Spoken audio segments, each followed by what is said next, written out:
Alright, so good morning everyone. Today is Saturday morning, August 2 of 2025. For today's video, we're gonna go to Uptown BGC in Wildflower Cafe. So, kailangan kong mag-voice recording because may pinag-uusapan kaming rated SPG na hindi kailangan marinig ng sino man. So, sa area na to, dito yan banda sa may circle, malapit sa Veteran Cemetery. So sa lugar na to sobrang linis, napakaayos ng lugar na to. Ang sarap mag-jogging, ang sarap maglakad-lakad for a beautiful morning, no? So sa yung ganap na to, hindi to planado. This is not planned. Actually ang ang out namin ay 5:30 AM. So 4:30 or approaching 5 AM hindi pa siya pinag-uusapan.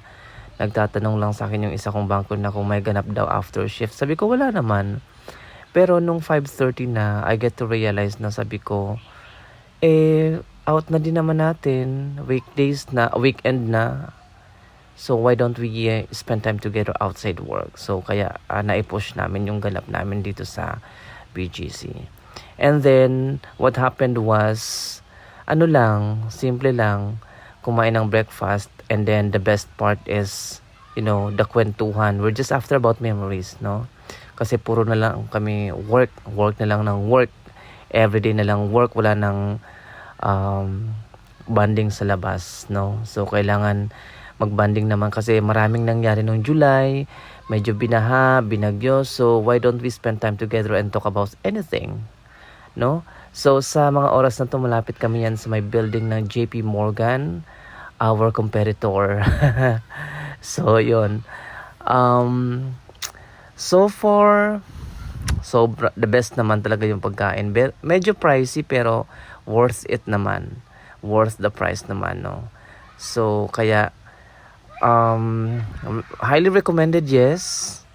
Medyo matagal lang yung serving kasi sila MTO or made to order. Pero pag na-serve naman talaga namang sulit naman talaga. And of course, the most important is you get to bond with your friends and then talk about anything that will make you happy, no? So that's the most important. And alam nyo ba, one of the best parts sa lakad na to is yung idea na we're expecting KKB or kanya-kanyang bayad, but it was shouldered by one of our generous friend, and that's Ting Munoz, only to find out that this Wildflower Cafe ay sa kanya pala. Eme lang yun. At eto na nga yung sinasabi kong JP Morgan building, and JP Morgan is our competitor. At sa mga oras na to, kami muna ay magpa-park sa basement 2 at tingnan nyo naman. Hindi naman halatang night shift ang mga work namin kasi wala pang mga tao, sarado pang mga establishment, pero kami gumagala na. Kasi sa daily routine namin, itong sobrang aga na to, sa amin hapon lang yan. Right after the shift kasi namin. So parang sa amin hapon, pero in reality mga tulog pa yung mga tao, sarado pa yung mga establishment.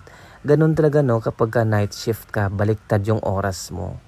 So ganun, kailangan nag-a-adjust talaga, no. So sa mga oras na to, right after the breakfast yung video na to, so eto ang aming in order. Sobrang sasarap niyan.